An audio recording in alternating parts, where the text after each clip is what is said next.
Now we're going to look at the parallel park maneuver. There's lots of different ways to do the parallel park maneuver. There's not sort of one kind of method that fits everybody or suits everybody. So it's finding a method that suits you. I've changed the way that I teach and do the parallel park maneuver over the years. So the least amount of things you have to remember, the better. So there's only really 3 key points here to remember, and I'll talk you through them as we do it. Observations are obviously really important throughout the maneuver. On the driving test, I tend to find that if people fail because of something that happened on a maneuver, it's down to an observation more than a car control fault. Remember, you've only got one opportunity to look, so you need to look every time you stop the car, check round before you move again, whether it's starting it in the first place or doing a correction. So I'm going to show you the way that I do it. Pupils tend to like it.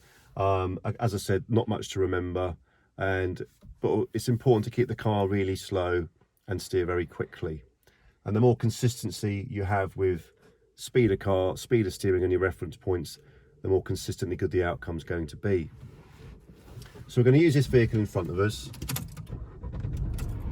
I'm going to talk you through every stage. When you're doing this maneuver, on the test, you won't normally start from this position. You'll normally start further back and drive up to it.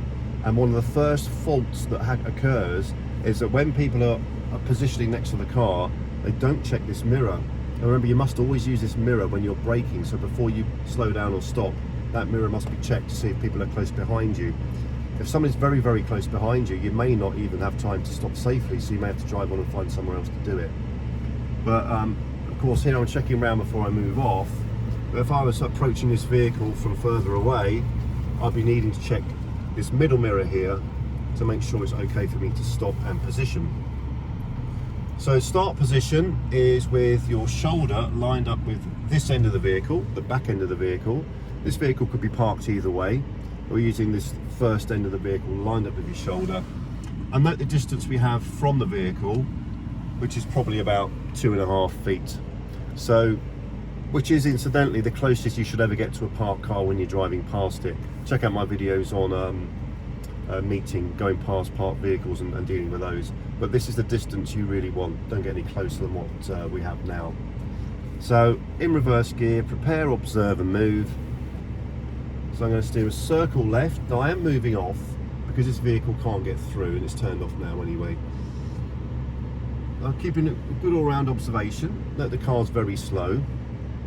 Now I'm going to keep going until I see my reference point, and my reference point is the curb, left curb disappearing in the left mirror. Once that's fully gone, I'll check my shoulders again for anyone else that might be around, and then slow car, quick steering, full lock to the right, and I'm going to keep going until the car is straight.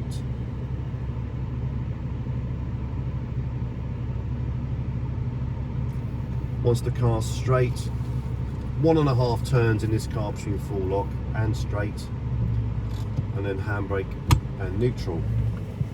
Now at this point, if you think that you're too wide, I wouldn't do anything about it until the examiner on the test actually says that you are too wide. And what they normally say is, have you finished? So if they say have you finished, you're either too wide or not straight, or a combination of both. Now, I've ended up in a position that's completely fine and acceptable for the driving test. They'll give you a drains width. But if the examiner says to you, have you finished, or indeed you are too wide, then we need to correct it. How do we correct it? Very simple. Firstly, don't reverse back. There's a cut-off point that you're allowed on the driving test, which is a car length bumper to bumper. I was going to show you what that is now.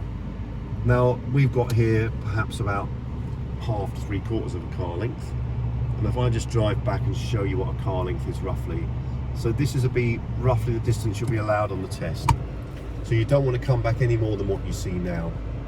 So to correct it, don't really reverse back to do that. What we do, quite simply, is prepare, observe and move. We're going to drive forwards in a straight line until the tyres of the vehicle in front have disappeared from view. Once they've disappeared, we're then going to repeat the maneuver again from here. So what we did out there initially, we're now going to do from here. So I'm just going to wait for these people to get past. I'm not going to start swigging out towards them because that's not really kind of a nice thing to do. So I'll wait till they've gone. I'm going to prepare, observe and move and repeat the whole manoeuvre again from here. So there's nothing else to learn. Circle left. Now the curb's going to disappear. It's going to disappear a bit quicker than it did earlier because we're much closer to the curb. Curb's now gone. So I can steer my full lock to the right, keeping the car nice and slow.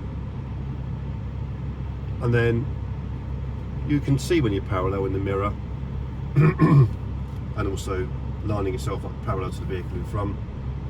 And then in this car, 1.5 turns between full lock and straight, car straight, wheel straight, handbrake and neutral.